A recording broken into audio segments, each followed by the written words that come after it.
사도행전 비전을 꿈꾸는 그리스도인 두 번째 큰 사람으로 살아갑니다 라는 제목으로 함께 말씀 나누겠습니다. 요즘처럼 대형 마트나 아니면 인터넷을 통해서 물건을 구입하고 장을 볼 때는 덜하지만 예전에 재래시장이라고 하지요. 거기 가면 소위 말하는 흥정하는 소리 때문에 참 시끌벅적했던 기억이 납니다. 근데 요즘 한국인들이 많이 찾는 외국의 시장, 특별히 동남아 시장에 가도 유독 한국말이 많이 들립니다. 그들이 싸다 싸다 이렇게 얘기하는 소리도 들리고요. 한국인들은 조금만 더 줘요, 조금만 깎아줘요, 이걸 한국말로 하면서 그렇게 그런 음성들이 많이 들리는 것을 보게 됩니다. 아마 이 정도의 한국말은 그 상인들도 다 알고 있는 것 같습니다. 그리고 또 하나가 있는데 이 생선 가게나 과일 가게에서 많이 듣는 소리입니다. 저 큰 놈으로 줘요, 이 소리입니다. 잘 보니까 다른 것보다 조금 더 커 보이는 녀석이 있으면 듣는 생선 기분 안 좋게 이놈 저놈 해가면서 저 큰 놈으로 달라고 그렇게 이야기를 합니다. 과일 가게에서 사과나 수박을 살 때 조금 더 큰 것으로 가져가려고 다들 요리조리 살펴보고 망설입니다. 작은 것이 아름답다라는 그 말은 그저 이상적인 말일 뿐입니다. 되도록 뭐든지 큰 게 좋습니다. 요즘 자녀를 키우는 부모님들 중에 이 자녀의 키에 대한 걱정을 가지신 분들이 생각보다 많다고 합니다. 얼마 전 한 뉴스 보도에 따르면 우리나라의 저출산 흐름에 따라서 동네 소아과들 중에 폐업하는 병원들이 많아지고 있지만 소아 성장 발달 클리닉은 호황을 누리고 있다라는 신문 보도가 있었습니다. 아이들 호르몬 치료를 통해 키를 조금이라도 더 크게 해주려는 그러한 부모의 마음에 고가의 비용을 지불하고서도 그렇게 치료받게 한다라고 보도했습니다. 우리 사회 속에 키가 큰 것도 일종의 경쟁력이다라는 뭔가 잘못된 풍조로 인한 현상이다라고 전문가는 평가합니다. 사실 옛날부터 우리나라는 큰 것을 많이 좋아했습니다. 말씀드렸지만 그래서 한강의 모든 다리 이름 앞에도 우리는 대자를 다 붙여놨습니다. 한강교가 아니고 한강대교입니다. 예배실도 그냥 예배실이면 성이 안 찹니다. 대예배실 불러야 됩니다. 심지어 어느 교회 성도님들은 담임 목사를 큰 목사님이라고 부르고 담임 목사 사모를 큰 사모님이라고 부른답니다. 물론 절에 가도 큰 스님이 있습니다. 여러분도 큰 것 좋아하시는지요? 우리는 오늘 본문에서 참 커 보이는 사람들을 만나게 됩니다. 오늘 본문 말씀은 바울이 3차 전도 여행을 출발할 즈음에 에베소에서 있었던 일을 기록합니다. 알렉산드리아에서 난 아볼로라 하는 유대인을 소개하고 있습니다. 영어 표현이 더 익숙하실지 모르겠습니다. 아폴로입니다. 이 아폴로란 이름은 그리스 신화에도 등장하는 문명과 지성을 상징하는 대표적인 이름이었습니다. 지금까지도 어떤 그런 상징적 의미를 가지고 있습니다. 아폴로 우주선이라는 우주선도 떠올려지시지요. 이 아볼로가 나고 자란 알렉산드리아는 지도에서 한번 보시면 지도 아래쪽에 부분 찾으셨는지요? 애굽, 그 이집트의 나일강 하류 삼각지와 그 북동 해안의 바다에 걸쳐 있는 거대한 항구 도시였습니다. 기원전 332년에 알렉산더 대왕에 의해서 세계 곳곳에 여러 알렉산드리아라는 도시가 건설되었는데 그 중에서 가장 크고 가장 오랫동안 그 명성을 유지했던 그러한 도시였습니다. 로마 시대와 비잔틴 시대까지 이집트의 행정 수도였고 금융과 무역의 중심지였습니다. 그뿐 아니라 학문의 중심지로 당시에도 많은 박물관이 있었고 도서관도 세계에서 가장 큰 도서관도 세워져 있어서 많은 학자들이 이곳에 와서 학문을 연구하고 또 학문을 가르쳤다고 전해집니다. 국제적인 도시답게 다양한 종족들이 살고 있었던 곳으로 유대인 공동체도 아주 크게 형성되어 있었습니다. 그리고 학문의 도시답게 그 흩어진 유대인들을 위해서 구약 성경을 헬라어로 번역한 70인역 성경이 가장 처음 발간된 곳도 이 알렉산드리아라고 전해지고 있습니다. 그뿐 아니라 이 구약 성경을 헬라적인 사고와 철학적으로 해석하는 수많은 토론들이 펼쳐지고 있었고, 그에 따라서 많은 책들도 발간되어지고 있었던 그러한 도시였습니다. 이러한 알렉산드리아 출신 아볼로에 대해서 오늘 본문은 이렇게 소개합니다. 24절 하반절과 25절 상반절의 세 번역 성경입니다. 그는 말을 잘하고 성경에 능통한 사람이었다. 그는 이미 주님의 도를 배워서 알고 있었고 예수에 관한 일을 열심히 말하고 정확하게 가르쳤다. 많이 배웠고 똑똑하고 성경적 지식도 깊었고 거기에다가 말도 잘했고 예수님에 관해 말하는 것에 대한 열정과 열심이 있었고 가르치기도 참 잘하는 사람이었다. 남현교회 담임 목사가 떠올려지지 않으시는지요?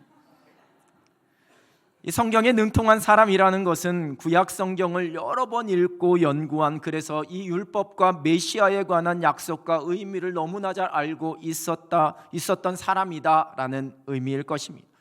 그리고 그가 일찍이 주의 도를 배워서 열심히 예수에 관한 것을 자세히 말하며 가르쳤다라는 것은 예수님이 어디에서 탄생하셨고 예수님께서 어떠한 일을 하셨고 또한 사람들에게 어떠한 대우를 받으셨는지에 관한 것을 이미 알고 있었고 그 지식을 가지고 많은 사람을 열정적으로 가르쳤다라는 것을 의미합니다. 물론 아볼로의 이 모든 것은 성령께서 주신 열정이었습니다. 우리말 성경 25절에 열심으로라고 번역한 구절의 헬라어 원어는 제온토 푸뉴마티라고 되어 있습니다.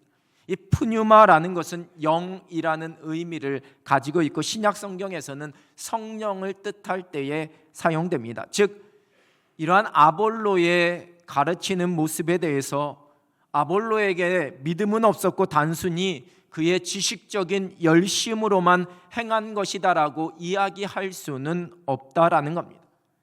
분명 아볼로에게는 예수님에 대해 자신이 배우고 깨달은 것을 다른 사람에게 가르쳐 주려고 하는 그 열정이, 성령께서 주신 그 열정이 그에게 있었습니다. 그러나 25절 하반절은 아볼로가 요한의 세례밖에 알지 못하였다라고 기록하고 있습니다. 말 그대로 이 요한의 세례는 세례 요한이 베푼 물세례를 의미합니다. 아마도 이 아볼로는 알렉산드리아에서 세례 요한의 제자들로부터 가르침을 받았던 것으로 보입니다. 이 세례 요한은 예수님의 공생의 초기까지만 살아 있었기 때문에 예수님께서 행하신 모든 일, 특히 십자가 사건에 대해서는 완전히 알지를 못했고 그 제자들로부터 배운 아볼로의 예수님에 관한 지식도 완전하지 않은 한계가 있었습니다. 특히 예수님의 십자가에서의 죽으심과 부활하심, 그리고 승천하신 일, 그리고 제자들과 초대교회에 임했던 오순절 성령 강림 사건에 대해서는 알지 못했던, 예수님께서 제자들에게 명령하신 아버지와 아들과 성령의 이름으로 세례를 받아야 하는 일은 알지 못했다라는 것을 말씀하고 있는 겁니다. 그렇다고 아볼로가 예수님을 믿는 그리스도인이 아니었다고 잘못된 복음을 전했다라고 말할 수는 없습니다. 구약의 말씀을 통해 그 약속된 메시아가 곧 예수 그리스도이심을, 그리고 그 예수님의 이 땅에 오심을 통해 깨닫게 된 하나님의 은혜, 예수 그리스도의 주되심에 대한 고백이 얼마나 귀한 믿음인지 그 또한 복음이라는 것을 성경은 분명히 말씀하고 있습니다. 그런데 그것만으로는 완전하지 않고 부족하다라는 것을 말씀하는 구절이 요한의 세례만 알 따름이라라는 말씀입니다. 이제 이어지는 본문의 말씀은 이러한 아볼로의 가르침, 그 선포하는 말씀을 듣고 있었던 사람들을 기록하고 있습니다. 고린도로부터 와서 에베소에 머물고 있었던 브리스길라와 아굴라 부부였습니다. 사도행전 18장 2절입니다. 아굴라라 하는 본도에서 난 유대인 한 사람을 만나니 글라우디오가 모든 유대인을 명하여 로마에서 떠나라 한 고로 그가 그 안에 브리스길라와 함께 이달리아로부터 새로 온지라 바울이 그들에게 가매. 이 아굴라와 브리스길라는 고린도에 오기 전에 이미 복음을 듣고 그리스도인이 되었던 것으로 보입니다. 그들이 신앙으로 인한 박해를 피해서 살던 로마를 떠나오게 되었고, 그래서 고린도에 머물고 있었습니다. 그리고 그 고린도에서 바울을 만나게 되었고, 그래서 더 깊은 신앙을 가지게 되었습니다. 또한 바울의 든든한 동역자가 되었습니다. 2차 전도여행 당시에 바울이 고린도를 떠날 때에 이 아굴라와 브리스길라도 같이 고린도를 떠나 함께 에베소로 왔고, 바울은 그 에베소에서 다시 안디옥으로 갔지만 이 그들은, 브리스길라와 아굴라는 여전히 에베소에 머물고 있었습니다. 아마도 바울이 자신이 다시 이 에베소에 올 때까지 그곳에 머물면서 교회를 섬기고 성도들을 잘 돌봐줄 것을 이 아굴라와 브리스길라에게 부탁했던 것으로 보입니다. 이들이 에베소 회당에서 아볼로가 말하는 것을 들었습니다. 26절 세번역 성경입니다. 그가 회당에서 담대하게 말하기 시작하니 브리스길라와 아굴라가 그의 말을 듣고서 따로 그를 데려다가 하나님의 도를 더 자세하게 설명하여 주었다. 브리스길라와 아굴라가 성경에 조예가 깊고 말도 잘하는, 그리고 열정적으로 가르치고 있는 아볼로의 말을 가만히 듣고 있다 보니까 뭔가 좀 부족한 것 같은, 그것도 아주 핵심적인 것이 빠져 있다라는 것을 금방 알아챘습니다. 개역개정 성경에는 듣고 데려다가 이렇게 간단히 번역하지만, 읽어드린 세번역 성경은 조금 더 풀어서 따로 그를 데려다가 이렇게 번역합니다. 여러분, 이 따로라는 말이 의미가 있습니다. 즉 브리스길라와 아굴라가 지금 아볼로가 열정적으로 말하고 있었던 그 회당, 그 자리에서 손을 번쩍 들고, 내가 그 진리에 대해서는 더 정확하게 알고 있습니다. 아볼로, 당신의 말이 틀린 것은 아니지만 그렇다고 해서 완전하지도 않습니다. 자, 지금부터 내가 하는 말을 잘 들어보십시오 라고 반박하며 그 자리에서 말하지 않았다라는 겁니다. 여러분, 현학적이라는 우리말 표현을 아시는지요? 자기가 가지고 있는 지식을 자랑하는 태도를 말합니다. 물론 이 표현은 자신의 탁월함이나 자신의 능력, 자신의 지식을 자랑하기 위해서 불필요하게 어렵거나 복잡하게 말하는, 괜히 전문적인 단어도 하나씩 가져오고 복잡한 이론을 가지고 말하려는 약간은 부정적인 모습을 일컫는 표현입니다. 그렇게 해서 내가 높아지고 상대방은 나에게 열등감을 느낄 수 있게 만드는 겁니다. 쉽게 말하면 그냥 잘난 척 하는 겁니다. 나 이 정도로 많이 알고 있어, 나 이 정도로 생각이 깊어, 나 무시하지 마, 반드시 내 말 들어야지만 돼, 내가 더 영향력이 있어, 내가 맞는 거야, 뭐 이런 걸 드러내고 싶어 하는 겁니다.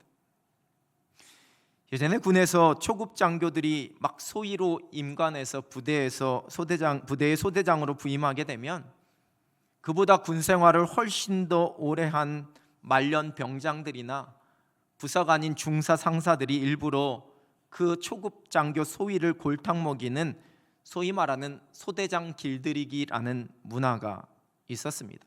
일종의 기싸움을 하는 겁니다.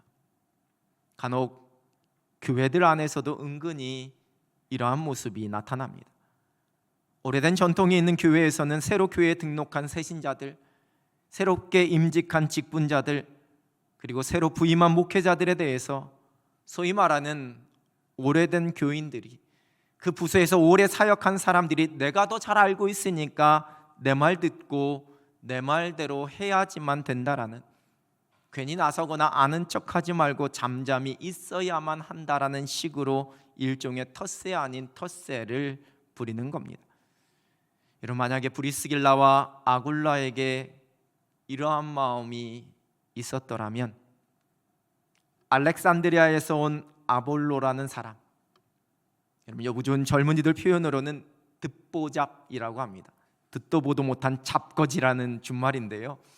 근데 아볼로가 잡것은 아니고 실력도 있습니다. 말도 잘합니다. 결코 우습게 볼 수 없는 사람이 앞에 서서 열정적으로 예수님에 관해 이야기합니다. 기존의 교회의 질서와 권위를, 기존에 있는 사람들을 다 무시하고 깨뜨리는 것 같아서 맞는 말인 것 같은데 뭔가 좀 불편합니다. 그런데 결정적인 흠결과 부족함을 찾았습니다. 올커니입니다. 이제 저 기세를 꺾을 수 있는 기회를 잡았습니다. 많은 사람들이 모여있는 그 자리에서 멋지게 반박하면 그 아볼로의 기를 죽이고 내가 엄청 돋보일 수 있습니다. 좋은 학벌과 배경을 가진 그보다 비록 천막 장사를 하지만 우리가 더 이 복음과 진리에 있어서 잘 알고 있는 큰 사람으로 보여질 수 있는 그러한 기회입니다.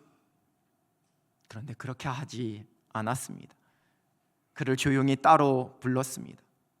헬라어 원어로는 집으로 식사를 초청한다라는 의미를 가지고 있습니다. 아볼로 선생님, 좋은 말씀 잘 들었습니다. 제가 선생님과 함께 이 이야기를 조금 더 깊이 나누고 싶은데 저희의 초대에 응해 주시겠습니까? 제가 식사 한번 대접해드리고 싶습니다. 이렇게 말한 겁니다. 그리고 아볼로에게 자신이 깨달은 완전한 십자가 복음, 예수님의 고난과 죽으심, 예수님의 부활하심과 승천, 그리고 허락하신 성령에 관한 그 하나님의 도를 더 정확하게 풀어서 그 초청한 그 자리에서 아볼로에게 자세하게 설명해 주었습니다. 여러분, 성경은 이 말을 들은 아볼로의 반응에 대해서는 기록하고 있지 않습니다. 그가 자존심 상해했다, 그가 자신이 알고 있는 이론으로 반박했다, 아니면 그가 경청했다, 어떠한 것도 기록하지 않습니다. 그저 이어지는 본문 27절은 그가 아가야로 건너가려 했다라고 기록합니다. 지도에서 보시듯이 아가야는 지금의 그리스 지방입니다. 고린도가 저 아가야 대륙에 있습니다. 아볼로는 이제 아가야로 가서 고린도까지가 열심히 성도들을 가르치게 됩니다. 고린도전서는 고린도 교회 교인들이 나는 바울에게, 나는 아볼로에게 속한 자라고 하는 것을 책망하고 있습니다. 고린도전서 3장 6절에서 바울은 나는 심었고 아볼로는 물을 주었다라고 쓰고 있습니다. 브리스길라와 아굴라에게서 완전한 복음의 진리를 듣고 깨달은 아볼로가 아가야로 가서 그 고린도 교회에 미치게 된 영적인 영향력이 어떠했는지를 보여주고 있는 말씀들입니다. 그리고 오늘 본문 27절 하반절입니다. 그가 가매 은혜로 말미암아 믿은 자들에게 많은 유익을 주니. 그리고 이어지는 본문 28절은 그 이후로 그가 전한 말의 핵심이 무엇인지, 그가 끼치게 된, 교회에 끼치게 된 유익이 무엇인지를 이렇게 설명하고 있습니다. 새번역 성경입니다. 그가 성경을 가지고 예수가 그리스도이심을 증명하면서 공중 앞에서 유대 사람들을 힘있게 논박했기 때문이다. 브리스길라와 아굴라의 가르침 앞에 이 아볼로의 모습이 어떠했을지를 유추할 수 있게 해주는 말씀입니다. 반박하지 않았습니다. 자존심 상해하지 않았습니다. 논리적으로 그 말에 대해서 내가 배운 것은 이거라고 주장하지 않았습니다. 겸손히 그 말을 경청하고 자신이 가지고 있었던 지식의 부족함과 한계를 깨닫고 인정했습니다. 십자가 복음의 완전한 진리를 듣고 아마 눈물 흘렸을 것입니다. 성령께서 그 안에서 더 놀랍게 역사하시고 복음과 이 진리의 선포를 향한 열정을 그 속에 불어넣어 주셨을 것입니다. 그래서 이제 에베소를 떠나 아가야로 가서 이 진리의 복음을 더 힘있게 전파하고자 하는 마음을 갖게 되었습니다. 그에게 주신 지식과 재능과 열정, 무엇보다 십자가 복음을 통해 하나님께서 하실 일을 꿈꾸며 소망했을 것입니다. 그리고 그로 말미암아 아름답고 풍성한 하나님 나라의 열매가 맺혀졌습니다. 여러분, 우리말 크다라는 단어에는 많은 의미가 담겨져 있습니다. 표준 국어 대사전에서 이 크다라는 단어를 찾으면 형용사로서 14개, 동사로서 3개, 총 17개의 의미가 1번부터 17번까지 쭉 설명이 되고 있습니다. 사람이나 사물의 외형적 길이와 넓이와 높이와 부피 따위가 보통 정도를 넘다, 일의 규모나 범위가 대단하거나 강하다, 돈의 액수나 단위가 높다, 이러한 눈에 보이는 실체를 묘사하는 그러한 의미뿐만 아니라 크게 둘로 나눈다라고 할 때 대강, 대충이라는 의미도 있고요, 큰 결단을 내린다라고 할 때 사용되는 중요하다, 의의가 있다라는 그러한 의미도 있습니다. 아무리 영어가 어렵다지만 제 생각에는 외국인들이 한국어 배우는 것만이 훨씬 더 어려울 것 같습니다. 그러니까 한국어 잘하는 저와 여러분이 엄청나게 큰 사람들입니다. 이러한 크다라는 의미 중에 사람의 됨됨이가 뛰어나고 훌륭하다, 생각의 범위나 도량이 넓다라는 의미도 있습니다. 우리가 보통 큰 사람이라고 이야기할 때 그 외형이 큰 사람, 키가 크고 덩치가 큰 사람만이 아니라 그 생각과 인품이 뛰어나고 그 마음이 깊은 사람을 뜻하기도 합니다. 세상적인 기준으로는 아볼로는 많은 재능을 가진, 많은 학식을 가진, 좋은 배경을 가진 누가 보더라도 큰 사람이었습니다. 여러분, 그러나 그가 진짜 큰 사람인 이유는 그에게 겸손함이 있었다는, 하나님의 말씀과 복음 앞에서, 하나님의 은혜 앞에서 자신의 모든 것을 내려놓을 수 있는 그러한 사람이었다는 데에 있습니다. 또한 브리스길라와 아굴라는 복음 안에서 먼저 된 사람이었고, 그 경제적인 부유함을 통해 에베소 교회에서도 영향력이 있던 큰 사람들이었습니다. 바울이 남겨놓은 자들이기에 더더욱 에베소 교회 교인들이 그들의 말에 주목하고 그들을 따르고 있었을 것입니다. 그러나 아볼로와 경쟁하지 않았습니다. 모든 사람 앞에서 그를 존중하고 오히려 그를 세워주었습니다. 그리고 따로 불러 그에게 전해야 할 진리의 복음을 아주 지혜롭게 가르쳤습니다. 그래서 그들이 큰 사람들이었습니다. 단지 그들의 타고난 성품이 온유하고 겸손하고 지혜로웠기 때문일까요? 물론 그럴 수 있을 겁니다. 그러나 그보다는 아볼로와 브리스길라와 아굴라는 정말 무엇이 중요한 것인지, 그들의 궁극적인 삶의 이유와 목적이 무엇인지 아주 분명하게 알고 있었기 때문이었습니다. 나의 자랑과 명예, 내가 사람들 앞에서 힘이 있어 보이고 내가 공동체 안에서 영향력 있어 보이는 그것에 그 마음과 관심이 가 있지 않았습니다. 내가 세상에서 누리게 될 영화와 부요함에, 내가 사람들에게 받게 될 칭찬과 존경에, 영향력에 그 마음이 가 있지 않았습니다. 오직 하나님의 나라와 복음을 향한, 주님의 교회를 향한 순전한 마음, 오직 하나님께서만 영광 받으시기를, 진리의 말씀과 오직 십자가의 복음만이 드러나고 선포되기를, 주의 몸된 교회가, 성도들이 오직 진리 안에서만 건강하게 세워지기를 바라는 그 순전한 마음뿐이었습니다. 그래서 겸손히 들을 수 있었고, 그래서 지혜롭게 권면할 수 있었던 겁니다. 갈라디아서 5장 26절 세번역 성경입니다. 우리는 잘난 체하거나 서로 노엽게 하거나 질투하거나 하지 않도록 합시다. 디도서 3장 9절입니다. 그러나 어리석은 변론과 족보 이야기와 분쟁과 율법에 대한 다툼은 피하라. 이것은 무익한 것이요 헛된 것이니라.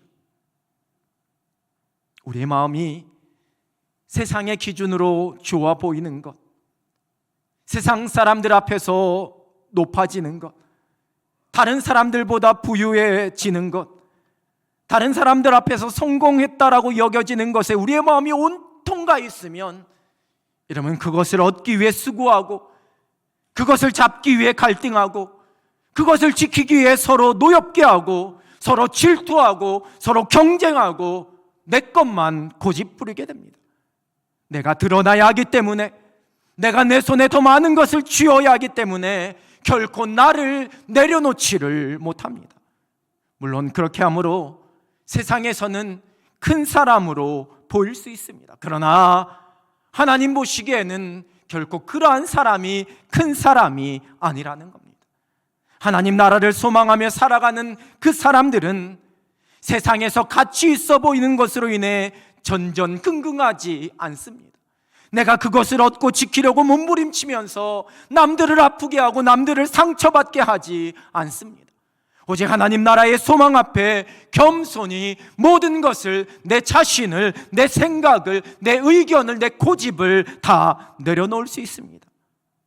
십자가 복음을 들을 준비가 되어 있었던 아볼로, 또한 그를 존중하며 진리의 말씀만을 전하기를 소원했던 브리스길라와 아굴라, 이들은 모두 오직 복음과 하나님 나라의 일만 간절히 사모하는 사람들이었습니다.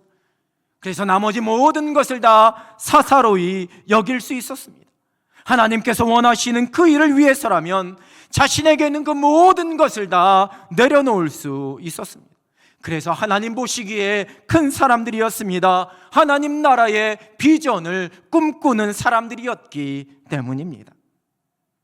세상 사람들이 보기에 큰 사람이 있고 하나님 보시기에 큰 사람이 있습니다. 전도서의 고백처럼 헛되고 헛된 이 세상에 사사로운 것을 붙잡느라 하나님 보시기에 큰 사람으로 살지 못하는 그러한 어리석음 가운데 우리가 빠지면 안 됩니다. 하늘의 비전을 꿈꾸는 사람은 오직 예수 그리스도 십자가 복음, 하나님 나라를 위해 그 모든 것을 내려놓을 수 있는, 자신을 부인할 수 있는 큰 사람들입니다. 하늘의 비전을 꿈꾸며 하나님 보시기에 큰 사람으로 이 땅을 행복하게 살아갈 수 있는 여러분 되시길 우리 주님의 이름으로 축원합니다. 기도하겠습니다. 하나님 아버지, 여전히 우리가 붙잡고 있는 우리의 고집과 우리의 생각과 우리의 자존심과 우리의 욕심과 우리의 자랑, 이제 하나님 앞에서 다 내려놓게 하여 주시고 오직 하나님 나라 십자가 복음을 위하여 겸손히 살아갈 수 있는 하늘 백성이 되게 하여 주시옵소서. 세상에서 큰 사람이 되기 위해 몸부림치며 아파하며 지쳐하는 것이 아니라 오직 복음으로 하나님 나라만을 소망하며 하나님 앞에서 큰 사람이 되어 모든 사람에게 선한 영향력 발휘하며 살아가는 하늘 백성들 되게 하여 주시옵소서. 예수 그리스도의 이름으로 기도드립니다. 아멘.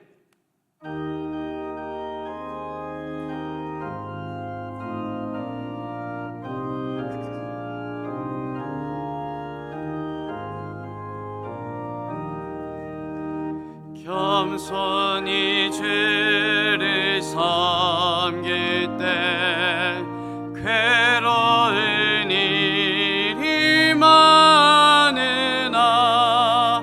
그 주여 내게 힘주사 잘 감당하게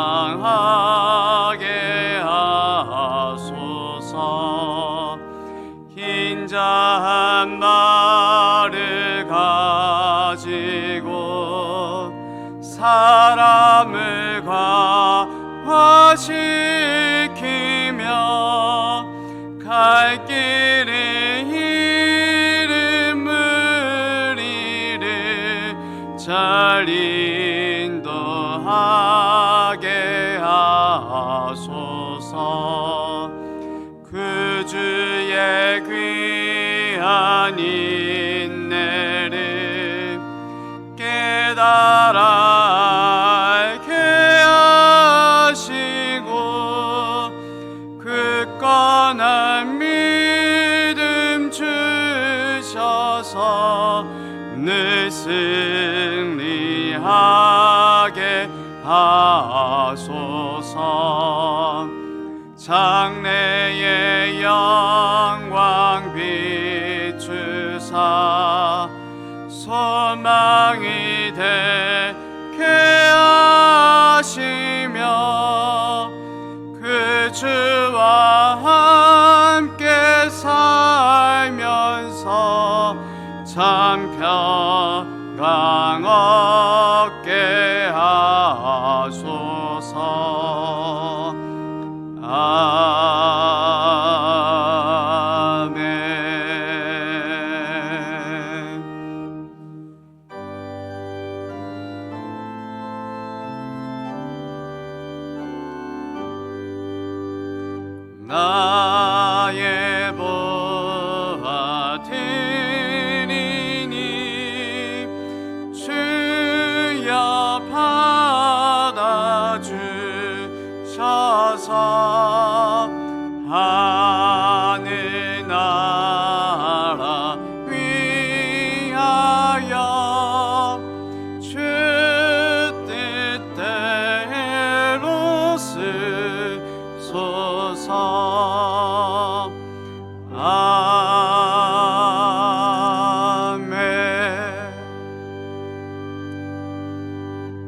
사랑과 은혜가 풍성하신 하나님 아버지, 거룩한 주의 백성들이 하나님 앞에 나와 예배하며 우리에게 허락하신 이 모든 것이 하나님의 사랑과 은혜요, 또 하나님의 주인 되심을 고백하며 귀한 예물 하나님 앞에 올려드립니다. 하나님 기뻐 받아주시고 드린 손길, 드리지 못한 손길, 그 마음과 정성, 하나님을 향한 사랑의 고백 다 기뻐 받아주셔서 오직 주의 나라와 주의 영광을 위하여 쓰임받고 또한 하나님께 주시는 놀라운 은혜와 복으로 체험받는 축복의 손길이 되게 하여 주시옵소서. 하나님, 세상을 살아가며 오직 믿음 붙잡고 하나님 바라보며 살아갈 때에 세상의 물질 때문에 시험 들거나 어려움 당하거나 눈물 흘리거나 한숨 짓거나 초라해지거나 믿음의 시험 받지 않게 하나님 인도하여 주시고 날마다 채워주시는 하나님의 은혜와 하나님의 손길 경험하며 살아가게 하여 주시옵소서.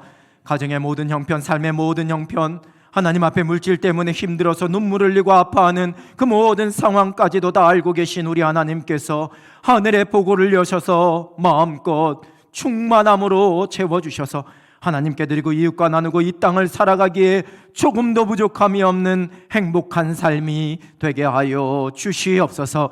땀 흘리는 터전 위에 복 주시고 운영하는 사업을 번성하게 하시고 가지고 있는 모든 계획들 형통하게 하여 주시어서 그 모든 것 속에 하나님의 살아계심과 하나님의 복 주심을 간증하는 축복의 삶이 되게 하여 주시옵소서. 귀한 장로님, 권사님이 아버님 추모하며 귀한 아들들이 생일에 감사하며 우리 귀한 손주들이 외할머니 생신에 감사하며 강단 꽃꽂이엠을 하나님 앞에 올려드립니다.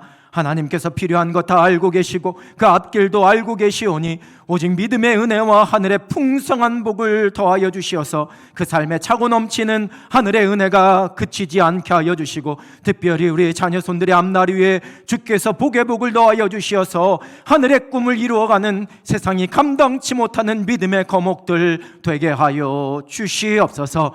더 좋은 것으로 충만하게 채우실 우리 하나님 기대하오며 예수 그리스도 이름으로 축복하며 기도하옵나이다. 아멘.